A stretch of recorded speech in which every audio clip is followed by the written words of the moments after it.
আসসালামু আলাইকুম। তিন দূর থেকে এখন আসি ঝিরি ঝর্ণা দেখতে। একদম ঢাল পার হয়ে উঠতেছি, অতিরিক্ত ঢাল।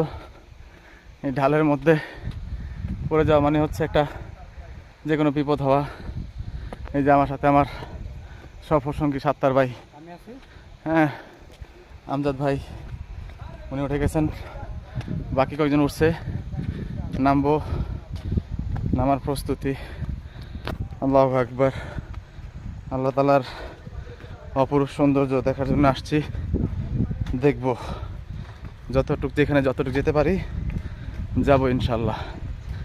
এখন গাছের ছায়া তলে, যদিও যেখানে ঝুম চাষ হচ্ছে, যে ঝুমে চাষের কথা বলা হয়, যাব ইনশাল্লাহ যতটুকু পথ পাড়ি দেওয়া যায়। ঝিরি পানি, ঝর্ণার কাছে যাচ্ছি উঁচু নিচু পাহাড় দিয়ে। এই যে আমার বাকি সদস্য তিনজন পৌঁছে গেছেন, আমি সাত্তার ভাই, আমজাদ নেমে গেছে। বাকি পথ আপনারা হয়তো বা অনুমান করতে পারতেছেন যে আমি নিচে তাকায় তাকায় নামতেছি, কারণ একটু অসাবধানতাই বিপদ। আল্লাহু আকবার।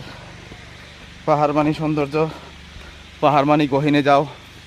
পাহাড়ের গভীরে যত ঢুকবেন ততই পাহাড়ের সৌন্দর্য উপভোগ করতে পারবেন। পাহাড়ের সৌন্দর্য উপভোগ করতে হলে এই রকম ধারালো পথ। আমরা আমাদের গন্তব্যে চলে আসছি। এই হলো ঝিরি পাহাড়, নামতেছে, আমিও নামবো।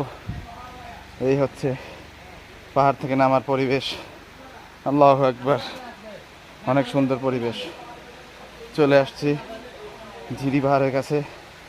এই যে পথ, এই যে ঝিরি পাহাড়ের অংশ বিশেষ, আর এই যে রাস্তা, এই রাস্তা ধরে এসছি। বাকি পথে যেতে হবে। এখানে একজন পাহাড়ি বোনকে দেখতে পাচ্ছেন, উনি এখান থেকে পানি সংগ্রহ করতে আসছে। এই পানি হচ্ছে ওনাদের জীবিকা নির্বাহের মূল স্থান। পরিষ্কার, স্বচ্ছ, নিরাপদ পানি। আমার বাকি সদস্যরা যাচ্ছে, এই যে আমিও নামবো। এই হচ্ছে ঝিরি পাহাড়ের পথ, এই হচ্ছে আঁকাবাঁকা রাস্তা, এই হচ্ছে জাম্পিং পথ, জাম্পিং করে করে যেতে হবে। এই হচ্ছে আমাদের ঝিরি, যে ঝিরি দেখার জন্য এতটা পথ পাড়ি দিয়ে আসছি। আমার সফরসঙ্গী সাত্তার সাহেব, উনি খুব সাবধানতার সহিত নামতেছেন। সাত্তার ভাই, সাবধান সাবধান, বি কেয়ারফুল, হ্যাঁ সাবধানে আসেন। এই যে আসি, এই যে ভাই আসতেছে। অনেকটা